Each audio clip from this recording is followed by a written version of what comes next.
Good day. I'm Laurence Sanford, Senior Analyst with the American Security Council Foundation, and introducing Brent Eastwood. We are on the American Security Council Peace Through Strength podcast series. And I'm excited for Brent to be with us because he wrote a great article in the National Security Journal about China's missiles against the U.S. carriers. And it jumped out at me because a couple of years ago I wrote an article called Waddling Ducks. And I basically said that the U.S. carriers are not necessarily sitting ducks, but waddling ducks as far as the Chinese missile systems are concerned. And I don't believe they have a long lifespan if there's ever a conflict with China. So I'd like Brent to further elaborate on his article and his thinking as far as the Chinese missile capabilities in regards to the U.S. carrier forces. Well, let me introduce myself, Dr. Brent Eastwood. I'm a geostrategist, which is a fancy term saying that I have expertise and experience in diplomacy, intelligence, military, economics, politics, and technology. So I want to make sure I can connect the dots for all of those different things and not be replaced by AI. Okay, that's a good one. I started off my career as a broadcast journalist, and I found that to be kind of an empty, shallow profession, and I wanted to do something more substantial. So I enlisted in the Army at the age of 28, and I was a military journalist as an enlistee, and then I became an officer cadet in ROTC, and I did that, and I went to a conference right after 9/11, and there was a professor there talking about it. I'd served in Korea. He was talking about Korea. And he said, what are you guys going to do if North Korea and South Korea ever unite and reunify? And I said to myself, what?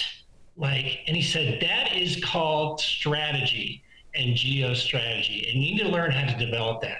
And then later in grad school, I gave a talk about, I'd worked at the RAND Corporation in defense acquisition.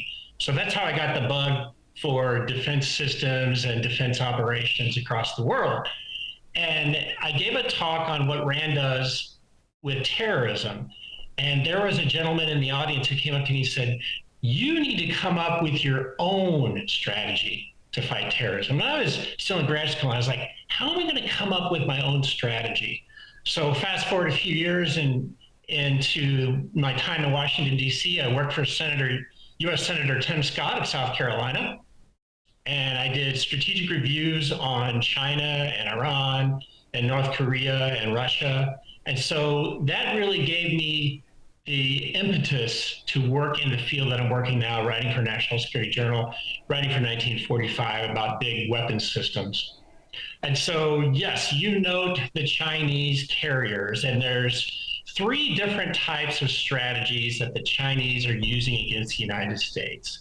The first is anti-access area denial, and that is to keep the Americans down and out of the first island chain, out of the second island chain. Picture a carrier strike group as a bubble, and we have about 2 or 3 bubbles in the East Asia at any given time, and China has 2 or 3 too. And those bubbles can't go where they want to go. Like, we can't send 2 carriers to the Taiwan Strait like we did in 1996 under Bill Clinton, you may remember. And the Chinese learned that lesson. And they said afterwards, no way are U.S. carriers going to come in the Taiwan Strait again. So anti-access area denials is just a way we can't go where we want to go in the East China Sea and the South China Sea. And there's a lot of shipping there. There's getting more and more vessels that are jockeying to keep the freedom of navigation open in East Asia. Now, the next strategy is called Assassin's Mace. What does that mean? Well, that is asymmetric warfare, the weak versus strong, David versus Goliath. Picture David's sling with projectiles. That's what Assassin's Mace is all about. And that's where the hypersonic missiles come in. So you have the older model DF-17s, you have the DF-21Ds, you have the DF-26s. 2 of those are hypersonic. But the really good ones are the YJ series. That's the YJ-17, YJ-19, YJ-20, YJ-21. These are plus Mach 5. They're hard to intercept. They maneuver in air. So that is giving the Americans fits. And then the third strategy is the string of pearls. So what is a string of pearls? Well, China wants a global blue water navy. They want to be able to go everywhere. But obviously they need logistics and replenishment, refueling, and so forth, rearming. And there is a base, a port in Gwadar, Pakistan, that the Chinese had poured billions of dollars into. It's dual use, civilian use and military. It's got an airport, and that is one area where a Chinese carrier could go to get replenishment. In the Middle East, there's Djibouti, and there's a military installation there guarding the Gulf of Aden. So that is another place where a carrier could potentially get a replenishment and refueling and rearming. And then they want to get another military installation in West Africa, and that would be the gateway to the Atlantic Ocean.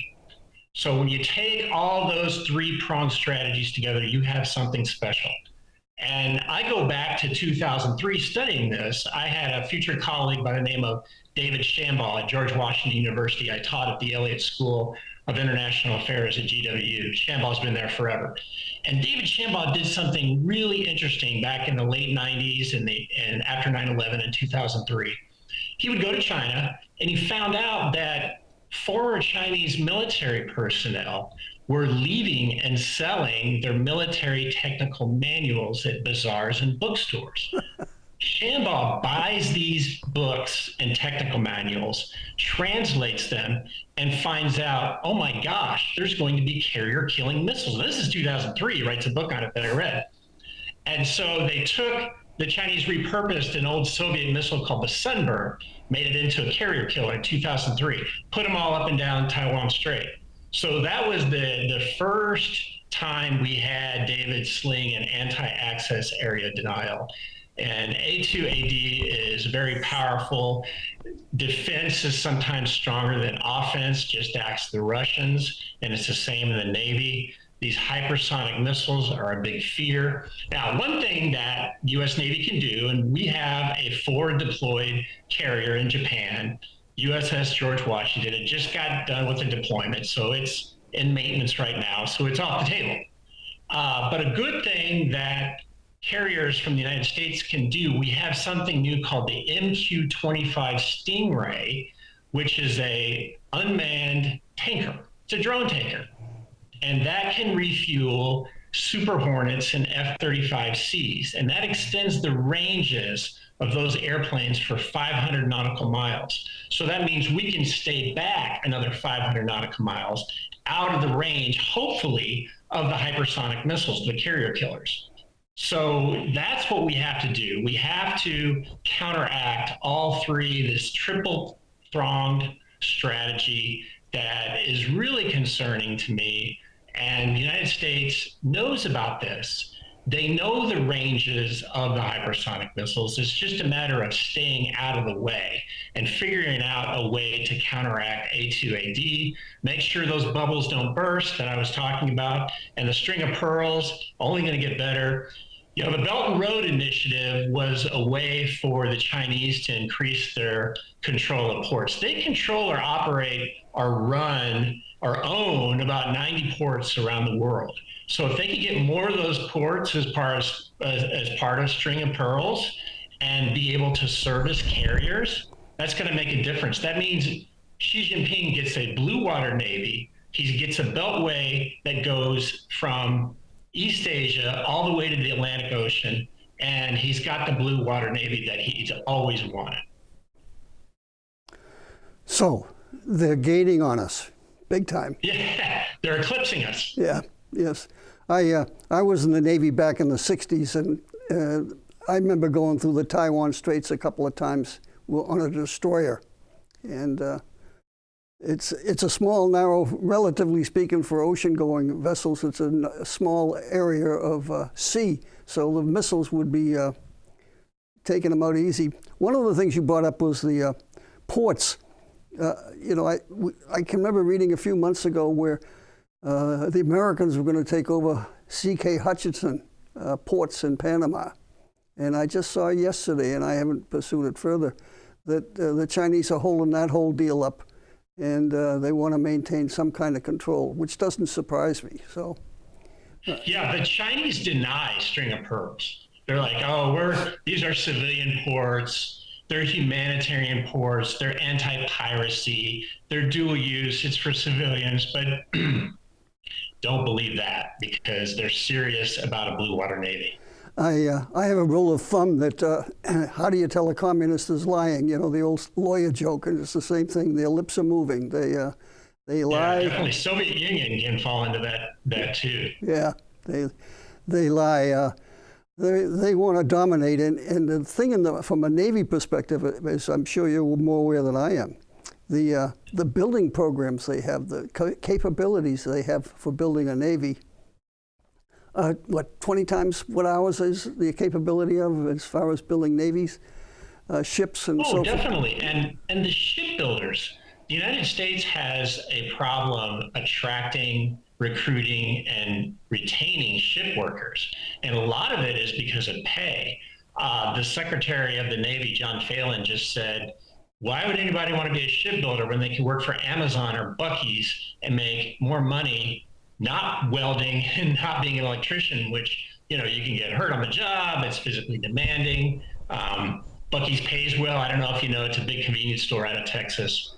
And, you can be a general manager of one of those stores and make $250,000 a year. So why should somebody work in the shipyards as a welder or as an electrician? You can start your own business. You can work in construction. So we're having a lot of trouble with our human capital in the United States for shipbuilding. Chinese don't have that problem.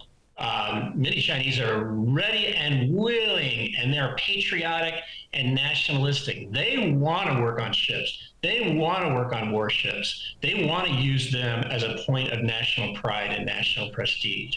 And she is aware of this. Yeah. He knows that when he stokes patriotism in China, that more people pay attention and more people are attracted to working in shipyards. And that's how they pump out the ships so quickly.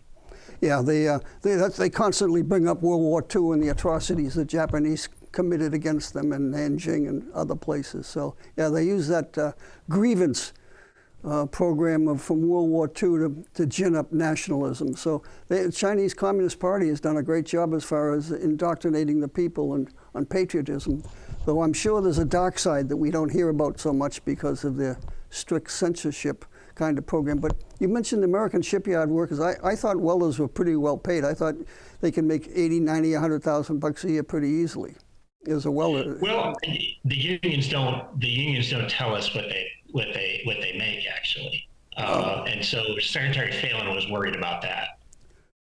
Yeah, so I'm not so sure it's money as much as the fact that a former Navy secretary took away a lot of long-term contracts, so there was no stability in the shipyards. And so they left, and then they tried to get them back, but if they left, they went to another job. So the term of commitment to building ships wasn't there. It was up and down, capitalistic kind of program of, well, if we have a contract, we'll hire you. If we don't have a contract, we're going to let you off. And that's not the way to build a core workforce with skills. Yeah, the United States military needs to communicate much better with the American people about shipbuilding. And we're starting to see that in the Trump administration. It's slowly coming together. But Secretary Hegseth and Secretary Phelan are aware of this. People in Congress are aware of this, that they're killing us on shipbuilding. And we need to catch up. Yeah, well, I see signs of that happening, but I also am a firm believer that we'll never be successful against China if we don't utilize the allies we have. And South Korea, Japan, Germany, Sweden, they build great ships. There's no reason why we can't make some sort of deal to buy ships, in particular diesel electric submarines, and build it up. I'm glad you brought up allies, because that's something I wanted to talk about that I've written about in articles and books in East Asia. So I call it the northern basin of allies. So you have Japan, South Korea, and Taiwan, which builds a bulwark up there in that part of the region. And then you have the southern basin of region of allies that I call that in the southern basin. And that is Indonesia, Malaysia, Philippines, Vietnam, Australia, Singapore. And so we need to do more military exercises with those countries. And we do. We need to get them to spend more on defense, and they're spending more. Taiwan is tricky because Trump is going to probably visit Xi in April, and they're going to talk about trade, number one.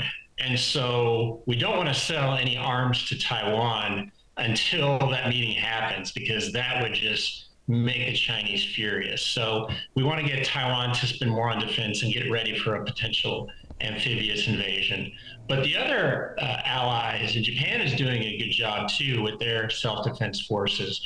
But Singapore, Malaysia, Indonesia, Philippines is doing a great job. And we do a lot of military exercises with Philippines. We have exchanges of military officers. So our officers can talk to their officers, train together, and advise them on modern warfare, modern sea warfare. So we need to work more with our allies. That is going to be the key to success in the Indo-Pacific. I agree. And of course, one of the unifying forces of all these countries you just mentioned is the South China Sea, where China is basically trying to assume control over the islands and the coral reefs of the South China Sea all the way down into Indonesia. So all of those countries that you mentioned are threatened with Chinese aggression in building airstrips and asserting control over atolls that basically were above water until the Chinese started dredging the South China Sea to build atolls, so the islands to support aircraft. Yes, you took the words right out of the mouth. And that's why it's good that the U.S. Marine Corps is reorienting itself to amphibious warfare. They got rid of their tanks. And at first it's like, oh, the Marines don't have tanks anymore? That is an end of the era. But it's the warfare in the future of East Asia and the Indo-Pacific is going to be what I call the kinetic missile fight. And the Marines are getting geared up to have their own surface-launched missiles, and submarines will be firing Tomahawk missiles, and the Chinese have their hypersonics that I've already talked about. So you're going to have Air Force, Navy, Marines, Army comes a little bit later, but that kinetic missile fight is going to be what it's all about. Now, one thing that I'm enthusiastic about is that the Chinese do not have military experience since a small war in 1979 against Vietnam, and that was a land war. So nobody that is serving right now has war experience. We do have combat experience. Now, you could say, well, after 9/11, global war on terror, the Taliban and the insurgents in Iraq, they didn't have anything of anti-aircraft to deal with the United States Air Force and the Navy. And so we had air dominance for the last 20, 25 years. But now, as you know, just with the carrier, I mean, the J-15 Flying Shark is a good fourth generation airplane that's flying off carriers. The Type 03 Fujian is really good. There's a J-35 stealth fighter that can fly off Chinese carriers. So we have the Super Hornets and we have the F-35C Lightning II, and we hopefully will get the new FA-XX, which is a sixth generation ultra stealth fighter that can take off from a carrier. So that's coming. Air Force has the F-47 NGAD. That's Trump's baby, the new fighter, the sixth generation fighter from the Air Force. And then there's the B-21 Raider from the Air Force. So that's a great 1-2 punch for the Air Force in East Asia, but those airplanes aren't ready yet. They're not ready. Probably won't be ready until the early 2030s. So we're going to have to work with our F-35Cs. The FA-XX is going to come a little bit later, and the Super Hornet that can be refueled by that MQ-25 Stingray drone tanker that I was telling you about. If the United States got into a shooting war with China over Taiwan, in other words, the Chinese invaded Taiwan, and our carrier force came down from Japan, how long do you think they'd last? I think they could last a matter of as long as it takes for the Chinese to get to Taipei. So the Chinese are saying they can get to Taipei and take the government in 100 hours. Okay, so that's roughly 3 to 4 days. I think day one, we have a lot of assets in Guam that can make it to China. We have the aircraft from aircraft carriers that are going to be, there will be some anti-access area denial, but we'll be able to be in range. And I see us surviving for at least 2 weeks. If you don't think if the Chinese launched 100 missiles at a carrier group that the carrier would survive? Well, in 2005, there was a SYNC exercise. The Navy calls it a SYNC-X with the USS America. And the USS America was a decommissioned old carrier. And the United States said, okay, we're going to test this carrier to see how well it can survive. And they set up charges at the waterline, they set up explosives inside the carrier, and they started trying to blow this carrier up. Well, the America survived for 4 weeks, and it took numerous explosions.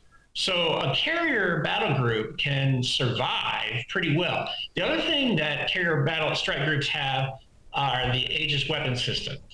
And that provides a missile umbrella over a carrier strike group, and the destroyers and the frigates have this. So if you take the use case of the Gulf of Aden and Red Sea shenanigans that were done by the Houthi terrorists that are backed by Iran, and they were launching missiles and drones at 2 different carrier strike groups. We had some close calls.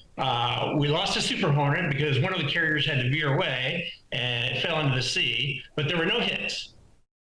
Okay, so I have good faith in the Aegis system. I have good faith that a carrier can take many hits. There's a close-in weapon system, the Phalanx, that is the kind of the last-ditch effort to protect a carrier. I like a strike group. I like the way submarines can recon out ahead of the strike group, launch their own Tomahawk missiles. It will be a missile fight, but I have faith in the U.S. Air Force and the U.S. Navy. Our aviators and pilots are the best in the world. We're trained better than they are. Our individual sailors are going to be performing at the highest level. But we do have to educate the American people. We do have to say to the American people, hey, we're going to be honest with you. We could lose an aircraft carrier, or one could get damaged and have to be towed to Japan or towed back to Hawaii. And so we need a whole of government effort to educate people to say, hey, we need to spend more money. We need to build more ships. We need to maybe go back to the 600 ship Navy during the Reagan era. If we could ever get that high, I don't know. The way it takes to build a supercarrier, Gerald R. Ford, USS John F. Kennedy, USS Enterprise, the Ford class, taken out, it's been delayed. Yeah. So that's difficult. But my money is on the United States. I just think our pilots and our sailors are better than those guys. I'm not going to argue with you on that, but I think numbers matter. So, for example, on a destroyer, how many Aegis missiles can they carry? The SM-3s? Yeah. I would say around 50 to 100 throughout the strike group.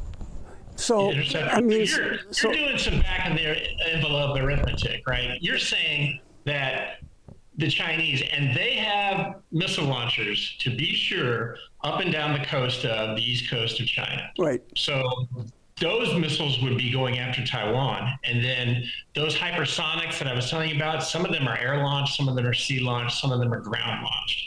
So yes, the arithmetic is not good, and it's expensive. United States SM-3 interceptors that come off carrier strike groups to go after drones and missiles, we ran out of those. And so it will be a question of replenishing. Plus, SM-3 interceptors are really expensive. There's several $1 million a piece, and that adds up. Yeah. So what happens when you're doing that arithmetic that you're talking about? What happens when we run out of interceptors? That's why we may have a matter of days or weeks to meet all of those incoming projectiles that we have to deal with coming from China. And I tend to agree with you on that. Yeah. So you see the submarines playing a role in that? I'm a firm believer that we should add to our submarine fleet diesel electric, because you can buy 10 diesel electric for roughly the price of one nuclear sub. I mean, a nuclear sub is what, $4 or $5 billion? And diesel electric you can get for $400 or $500 million. So, and they're almost as capable. I remember reading an article where a Swedish diesel electric was performing with the U.S. fleet off of San Diego, and they were able to penetrate the guards of destroyers and so forth, and took out the carrier at will. And so, Yeah, that's called the Gotland class. yes, And that was a very interesting exercise that they did. And the AIP propulsion is very quiet. And the Chinese do have some diesel electric subs with AIP. And we stay with nuclear powered, of course. But I do like the Virginia class Block 5s. I think that is a great submarine, and I love the way it can deposit Navy SEALs. And the SEALs can, we forget about Special Operations Forces in East Asia. We don't talk about it a lot, but the SEALs can be delivered. And the SEALs can be delivered into Taiwan to help out with the Taiwanese from the Virginia class subs. So the Block 4, Block 5s, they can really deliver a lot of Tomahawk missiles. But yeah, the diesel electrics are a lot cheaper than a $3.5 billion Virginia class. But I love our submarines. I love how well trained the silent service is. I mean, you have to go to nuclear power school. It's probably one of the hardest schools in the U.S. military. And these nuclear sailors are so good. And like I said before, I just love the way that we stack up against the Chinese. I've talked to surface fleet officers in the Navy who are just very confident that they would roll up the Navy ships. Now, we do have to worry about the hypersonic missiles. And we have to hope that existing systems can counteract those missiles. And the Mach 5 speed plus Mach 5 speed is very dangerous. So that is something that U.S. Naval Intelligence, U.S. Air Force Intelligence, they're aware of all these ranges and the power and the warheads and where we need to operate from. But that arithmetic problem that you talked about, an overwhelming strike of missiles that could counteract the SM-3 interceptors coming from the frigates and the destroyers and the cruisers, I mean, that's a tough one. And so we have to get lessons learned from that action that we took against the Houthi terrorists and say, okay, how many missiles do we use? How many interceptors do we use? How many did they fire? How many Tomahawks did we expend going after their launchers? And all those lessons learned have to be annotated in a type of training manual that all sailors know about and officers. It's got to be taught at the Naval Academy. It's got to be taught at the higher end schools for officers. And we have to do the arithmetic, as you said, and try to figure out just how many missiles are going to be involved in this kinetic missile fight. Okay. My last question is on Taiwan. And I've read an interesting article in the Association of Former Intelligence Officers by a Taiwanese, and he said the biggest problem in the defense of Taiwan are the people. Unless the people are committed to defending the country like they are in Israel or the Ukraine, Taiwan doesn't stand a chance. And I think it's still open question whether the Taiwanese people are committed. I mean, the Kuomintang, the KMT, is a significant political power, and they're all for unification, and they only lost the recent elections over the recent years anyways, by a very narrow margin. So if they take over... Yeah, it's like 50-50 politically. Yeah. And I agree with that. I mean, it is hard to predict how a group of people will react in warfare. And we know the Ukrainians have done really well. I mean, the unity and the national response and this whole we're in this together and the innovation that they've done on the fly with first-person view drones, or whether it's UUVs, unmanned drones, underwater drones. I mean, they put together all of this. They have a new cruise missile called the Pelican that is really good. Is Taiwan going to react the same way?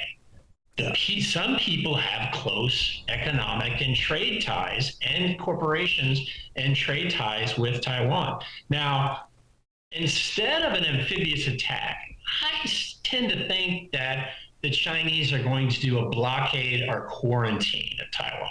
Yeah. And who knows how we would react. Now, the new White House national security strategy has been very vague about Taiwan. Yes. It is supporting status quo. Yeah. And it didn't say whether Trump supports intervention. So one thing I would do with a blockade or a quarantine, or I would have U.S. Navy ships do their own quarantine and blockade over the Strait of Malacca, and then starve out the Chinese from their oil supplies and food. So Yeah. two can play it. We can play anti-access area denial too. That's a good point. That would be my gambit. Yeah, that's a good one. The Straits of Malacca is an easy one. Yeah. The blockade, that's for sure. Yeah. So how long did you serve on destroyers? I did I was a communications officer for 3 years. It was a good gig. I was single. I was home ported in Japan. We went all over Asia, went to Africa, Australia, through the Straits of Malacca. And I got out of the Navy and went to Babson to get an MBA, and then I joined the CIA clandestine services for 4 years. Wow. I lasted 4 years, and I decided it wasn't for me, so I left. But it was another interesting experience. But I've always paid attention to politics and history, so I'm presently, and I'm a Bostonian, you should probably can tell. And but 8 years ago, I moved down to Florida to be near my daughter with my wife, and I've enjoyed the stay here in Florida, and I joined the Association of Former Intelligence Officers. I'm the president here in Melbourne, and Awesome. I came across the American Security Council, and they were interested in me, and I was interested in them, so I've been coming in here on a part-time basis, meeting a lot of interesting people like yourself, and I write papers and do podcasts, give speeches, and my big theme is China and the red-green axis, I call it. The red-green is Marxism, and the green axis is Islam, and I think those are two big threats to America. I think America's at war, only we don't seem to know it, and we just keep on preaching. My favorite expression is better to light one candle than curse the darkness, so we just keep on plugging away. Well, I'm a former Army infantry officer, but I tried to get into the U.S. Naval Academy. I got the nomination from a congressman, but I didn't finally get in. Probably for the best, because my math SAT scores weren't the greatest, and it's an engineering school, and everybody has to take electrical engineering. Yeah, Like, it's tough. oh man, how would I do it in electrical engineering at the Naval Academy? Yeah. Would I have passed the class? Yeah. So I'm glad I was in the Navy. I'm glad I was in the CIA, but I think it's probably just as well that I left both organizations. I ended up having my own business and playing a lot of golf. Yeah, you got a good taste of it. You know, the Chinese economy, they're really struggling more than Xi would let you know. Yes. They're trying to change over from manufacturing made in China 2025 export-led economy to a consumer-driven economy and get people to spend money. Most of the Chinese like to stay on their WeChat, and they're on their phones just like we are. And Xi is trying to get that economy turned around, and he's having a difficult time. And in China, as you know, has a demographic problem. Yes. So they have too few young people supporting too many senior citizens. So that's difficult. And there's this new generational criticism from both sides. So the young people that are graduating from university are mad because they don't have jobs. And it's gotten so bad that Xi doesn't even release unemployment figures for young people in their 20s. It's probably like 25%. Yeah. And so meanwhile, you can retire at 55 in China. So the older generation, Generation X, baby boomers, they're getting a decent pension. And these young people don't have any money at all because they're unemployed. I mean, it's so bad. There's something called bedrotting in China, where you look at your phone on WeChat all day and just stay in bed in your apartment because you don't have a job, you're not in training, you've graduated from college, and there's nothing to do. Chinese young people go and rent a desk at an office building, and they don't have anything to do, but at least it gives them the idea that they're working. They send out a couple of resumes, but they end up playing video games, and that's what their job is. So the Chinese economy and the demographic situation is really tough, and Xi is worried. He's got a good poker face. I listened to body language experts that at the last meeting between Xi and Trump, and the body language expert could not read Xi. So he's a tough negotiator, Yeah. and you can't tell when he's mad or, it's just really hard. It's like some of the old Soviet chairman of the Communist Party. So, yeah, Well, China has some challenges. Well, she's a tough cookie, as you know. He was sent down to the farm in his persecution in the Great War. Yes, he was re-educated. Yeah, he's a tough cookie. Yeah, so. Well, yeah, I would like to see at this April summit if they can take care of all the trade things, and there's much to do on trade. We know that. Yeah. But if they can move over to arms control, I've written a lot about this, and the Chinese have around 600. We estimate they have around 600 nuclear warheads in the arsenal. There's got to be a way to get them to go to arms limitation talks because they want 1,000 warheads by 2030. So if we don't start talking about arms limitation with the Chinese, now they've walked away from all talks because they said, you're providing arms to Taiwan and you're doing the Golden Dome.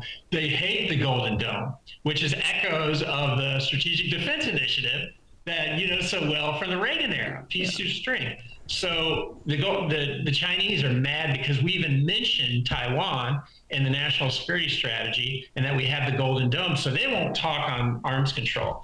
But I really hope that if I were advising Trump after the trade negotiations are wrapped up, to venture a little bit into arms control. That would be something that I would like. I'm with you. I would argue that I have mixed thoughts on missile defenses. To me, if I were an adversary of the United States, I wouldn't launch any kind of nuclear weapons. I'd just contaminate society with bioweapons or chemicals. It seems to me a lot cheaper and easier. I mean, you could put a biological weapon on a Chicago ship and float it into New York Harbor and do a real good job, and it would be hard to figure out where the heck it came from. Yeah, look what happened in COVID. Yeah. So-called dirty bomb. Yeah. I just wrote about perhaps Hamas using a dirty bomb in Tel Aviv. Yeah. If they had the wherewithal. I mean, look what that would do. Would that start a nuclear strike? Yeah. I mean, these biological weapons are very serious. Yeah. So there's so many different ways to get you, I guess, is the thing. So you could easily lose sleep at night, but I try not to let it get to me. So I keep on plugging away. Yeah. Well, the Golden Dome may just be like Star Wars Strategic Defense Initiative. It may just be something for negotiation. Yeah, symbolic. But the contracts are going out and the money is being set aside. So we'll see if there's ground-based interceptors, space-based interceptors, lasers, directed energy. I don't know how all that is going to work, but it is intuitively appealing to have a shield. And the Russians would hate it too. They probably want their own, but yeah. It brings mind to Reykjavik in 1986 between Gorbachev and Reagan, where the Strategic Defense Initiative was so important. Star Wars. Yes. Yeah. Well, you have. I'm through with asking questions. Do you have anything you'd like to say to wrap it up, Brent, or? Well, it's just we need a whole of government type of message to the United States about China and really having to make sure that we not only think about losing a carrier, but also what it means to have national unity and national pride like the Chinese have right now. And that three-pronged anti-access, area denial, assassin's mace, and string of pearls, they think dozens of years ahead. They don't do anything fast. I had a friend who was going to be stationed or posted in Beijing. He's a foreign service officer. And he said, tell me one thing about the Chinese. And I said, they don't do anything fast. This is like Michael Pillsbury said, this is a 100-year marathon. Yes. So we're going from 1949 to 2049 for world domination. And China wants wealth and power. That is what is driving the nation. They want to be rich, like Deng Xiaoping said, and they want to be powerful. And those two things, along with the naval strategy, make them very strong. Yes, that's a great summation, but I'm glad we had this conversation because you're more optimistic about the capabilities of the U.S. military vis-a-vis China than I am. So I'm glad I had this. Okay, that's good. That's a good mix. Yeah, I enjoyed the conversation.